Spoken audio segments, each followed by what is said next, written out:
సురేష్ కొంచెం బ్యాక్. వినోద్ సురేష్ కొంచెం బ్యాక్. నమస్తే. వాట్ కేబీ హౌ ఆర్ యు? నమస్కారం అండి. సీరియల్ ఉంది సార్. రైతులు అంతా బాగుంటే మనం కూడా బాగున్నాం. బాగున్నారా? నమస్కారం.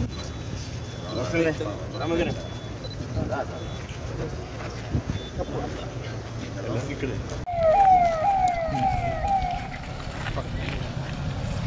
నమస్తే సార్. సురేష్ కొంచెం బ్యాక్. సురేష్ కొంచెం బ్యాక్. తీసుకో. నమస్తే. వాట్ కేబీ హౌ ఆర్ యు? నమస్కారం అండి. సీరియల్ ఉంది సార్. రైతులు అంతా బాగుంటే మనం కూడా బాగున్నాం. బాగున్నారా? నమస్కారం. ఇక్కడే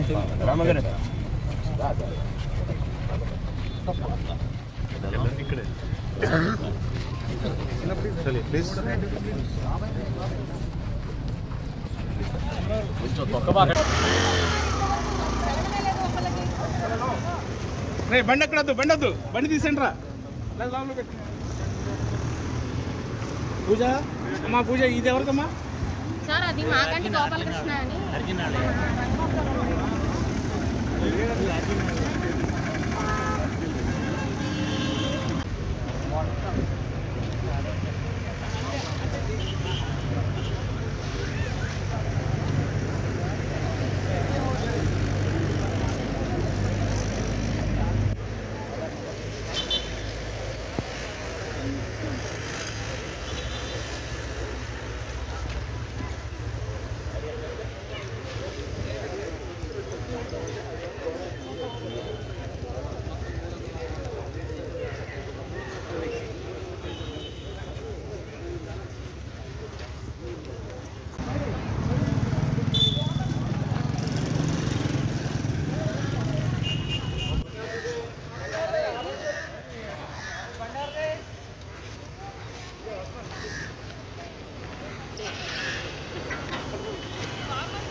ఎకరాలు ముడిసారు అనుకుందాం.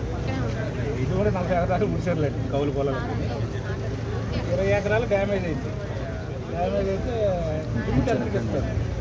20 ఎకరాలు రాశారు. రెమ్యూనరేషన్ క్రాప్ డ్యామేజ్ 8 ఎకరాలు.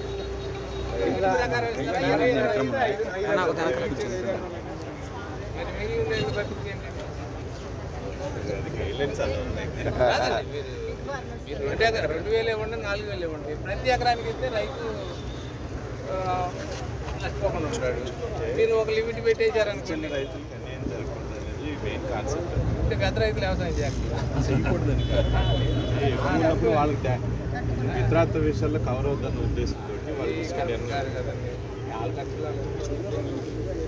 చిన్న రైతు అనుకోండి కష్టపడి చేసుకుంటాడు కదా, చిన్న రైతు అనుకోండి కష్టపడి చేసుకుంటాడు. లేదా కౌలు రైతుకి ఇచ్చేస్తే కౌలు కార్డు ఇస్తే వాళ్ళకి వచ్చేస్తాయి.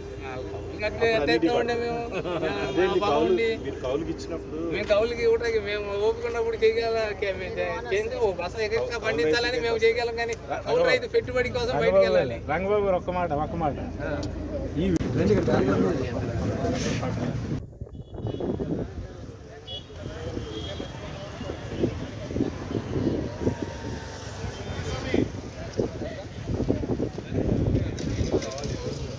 బాబు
ఇది మార్చాలనేది నేను అనేది, అంతేగాని వేరే ఉద్దేశం కాదండి.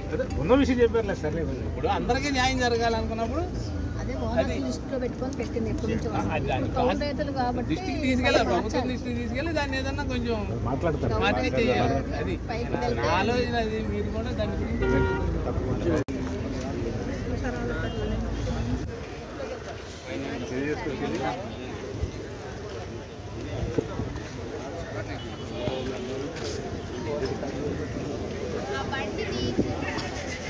బాబా నా 12 తీసి 12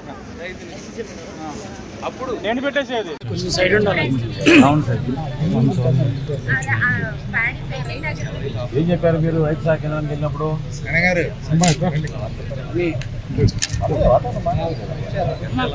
ముందుకే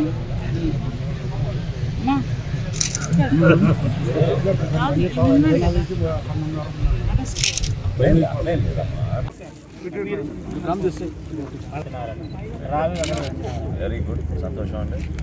జాగ్రత్త ఉపయోగించండి. క్వాలిటీ బాగుందా? డిస్ట్రిబ్యూషన్ మొదలు పెట్టండి, ఓకేనా? వచ్చే వారం మళ్ళీ వర్షాలు ఉంటాయి, ఇబ్బంది లేకుండా ఉండాలి కాబట్టి మీరు పంట కోసారా? మీరు మరి మీరు చెప్పాలి. మా ఇక్కడ రైతులకు ఎలాంటి విధంగా ఒక అద్భుతమైన పండుగ వాతావరణంలో మా కూటమి ప్రభుత్వం గౌరవ ముఖ్యమంత్రి గారు చంద్రబాబు నాయుడు గారి నాయకత్వంలో, అదేవిధంగా మన రాష్ట్ర ఉప ముఖ్యమంత్రి పవన్ కళ్యాణ్ గారి నేతృత్వంలో క్షేత్రస్థాయిలో రైతులకి ఈ ప్రభుత్వం ఎల్లప్పుడూ రుణపడి ఉంటాం, ఒక భరోసా కూడా ఇస్తున్నాం. మొట్టమొదటిసారి రాష్ట్రంలో 51 లక్షల ధాన్యం కొనుగోలు, మెట్రిక్ టన్నుల ధాన్యం కొనుగోలు చేసే విధంగా ఒక అద్భుతమైన ప్రక్రియలో భాగంగా ఈరోజు కృష్ణా జిల్లాలో పర్యటిస్తున్నాం. పెడన్లో కృష్ణప్రసాద్ గారి నేతృత్వంలో ఇప్పుడే కొంతమంది రైతుల్ని కలిసాం. ఇక్కడ ఈ జిల్లాలో గతంలో ఏనాడు లేని విధంగా 7,90,000 మెట్రిక్ టన్నుల ధాన్యం కొనుగోలు చేయడానికి సిద్ధమయ్యాం. 11 లక్షలు దిగుబడి ఉంటే 8 లక్షలు ప్రభుత్వమే కొనుగోలు చేయడానికి సిద్ధమయ్యాం.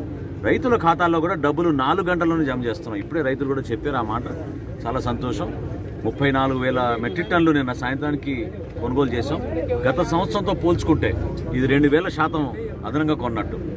ఇంకా డిసెంబర్ మాసానికల్లా ఖచ్చితంగా 7,90,000 మెట్రిక్ టన్నుల ధాన్యం కూడా కొనుగోలు చేసే విధంగా అందరూ కూడా సిద్ధమయ్యాం. క్షేత్రస్థాయిలో ఉన్న మా అధికార యంత్రాంగం, జిల్లా కలెక్టర్ గారు, జాయింట్ కలెక్టర్ గారు, మా సివిల్ సప్లై సిబ్బంది, రెవెన్యూ సిబ్బంది అందరూ కూడా రైతులకు అందుబాటులో ఉన్నారు. రైతు సహాయ కేంద్రాల్లో ఒకవేళ గోతాల విషయంలో కానివ్వండి, ట్రాన్స్పోర్ట్ విషయంలో కానివ్వండి, లేదా రైతులకు ఏమైనా అనుమానాలు ఉంటే దయచేసి మీరు వాట్సాప్లో ఒక మెసేజ్ పెడితే ఇమ్మీడియట్గా దాన్ని స్పందించే ఒక వెసులుబాటు కూడా మేము కల్పించాం. కాబట్టి ఈ కూటమి ప్రభుత్వం మీకోసం పనిచేసే విధంగా ధాన్యం కొనుగోలు గతంలో ఎన్నడూ లేని విధంగా ఒక అద్భుతమైన కార్యక్రమం చేస్తున్నాం. దాంట్లో అందరూ కూడా పాల్గొనమని మనస్ఫూర్తిగా కోరుతున్నాం. ఎవరైతే కనీస మద్దతు ధర కన్నా తక్కువగా దళారులు ఏమైనా కొనడానికి మీ దగ్గరికి వస్తే దయచేసి వాళ్ళని మీరు ప్రోత్సహించబాకండి. ఆ సమాచారం మీరు స్థానికంగా ఉన్న పోలీస్ స్టేషన్కి అందించండి. పోలీస్ వ్యవస్థ ద్వారా కఠినంగా వాళ్ళని శిక్షించే విధంగా, ఆ పొరపాటు జరగకుండా రైతుకి ఆ నమ్మకం, ఒక భరోసా నష్టపోకుండా ఉండే విధంగా మేము కూటమి ప్రభుత్వం నుంచి అన్ని విధాలుగా కాపాడతాం. కౌలు రైతుల విషయంలో మా వంతు మేము మా పౌర సరఫరాల శాఖ నుంచి మొదటిగా టార్పాలిన్స్ ఒక 50,000 టార్పాలిన్లు మేము రెడీ చేసాం. సిద్ధంగా ఉచితంగా మేము ఇద్దామని అనుకున్నాం. అందులో ముందు ప్రాధాన్యత కౌలు రైతులకు ఇస్తాం. CCRC కార్డు లేకపోయినా కూడా ఈ పంట కింద నమోదైన ప్రతి ఎకరానికి ఆ రైతుకి మేము కొనుగోలు చేసే విధంగా సిద్ధమయ్యాం. ఎక్కడ కూడా పొరపాటు జరగదు. Thank you.